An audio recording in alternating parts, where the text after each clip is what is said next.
hard to understand if you don't have a bit of a backdrop in the scriptures. So I'd like to preface this by saying that, like, I'm not an astrologer, and I'm not like a soothsayer or anything like that. The Bible speaks of the 7 stars and the Pleiades and Orion, and the Bible speaks of the 12 stars being around the woman's head, and the woman is the called out. The 12 is usually representative of the complete church, and there's usually commonly accepted 12 main constellations, and the 7 stars is the Pleiades, and the Bible has much to say on that. So I just wanted to say, just as there was a mobile temple in the wilderness, and then eventually they built a literal temple out of stone there in Israel, but that temple got destroyed. And just as there's that mobile tabernacle, the Bible says that we are the temples, and it says that Jesus became flesh and dwelt among us.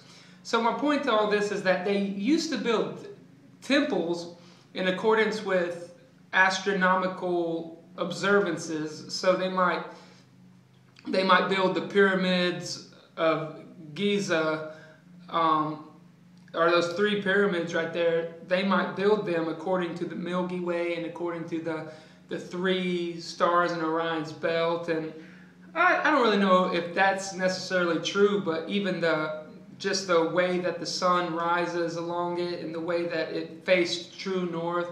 So they build them according to astronomical observances that they saw. So one of the interesting things is the Bible talks about that story in the stars, when it talks about the 7 stars, and it talks about the Pleiades, and it talks about Orion. And there's always been that fabled mythology that has like Hercules, and it has maybe Horus, and they'll have that theme with the Pharaoh. So there will be there's always involved the sun and the moon. Sorry, I had to cut it. My son walked in. So I was talking about how they would have the sun and the moon, and they would personify the stars, and they personify the moon and the sun through these astronomical observances and all that from the perspective of being here on Earth. So they would build their buildings according to these rules that govern the way that the light shines throughout the year, and the different motions of the planets that could be observed,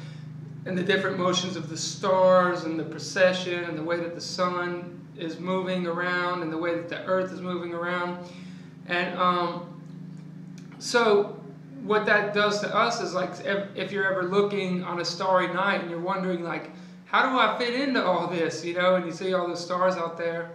Well, the Bible says that the stars actually are a reckoning and an accounting, and God actually made those stars preachers of Him, and the stars declare the glory of God. So the stars are actually serving as functions and signs of seasons, as it says there in Genesis chapter 1. So just as we see the people building these temples, and then they even give, like, the cornerstone a lot of times with a birthday on it, it's the same thing with our lives. Like, we were born under a certain set of stars, but we're not supposed to celebrate birthdays as Christians. There's only 2 birthdays in the Bible, and that's when they cut off John the Baptist's head, and also when Pharaoh killed the baker and everything, because birthdays were a very important part of their astrological, actually trying to apply the astrology, and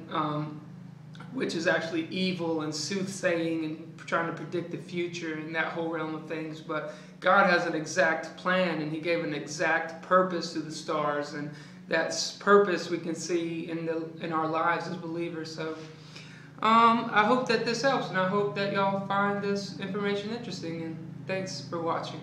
Have a good one. Bye.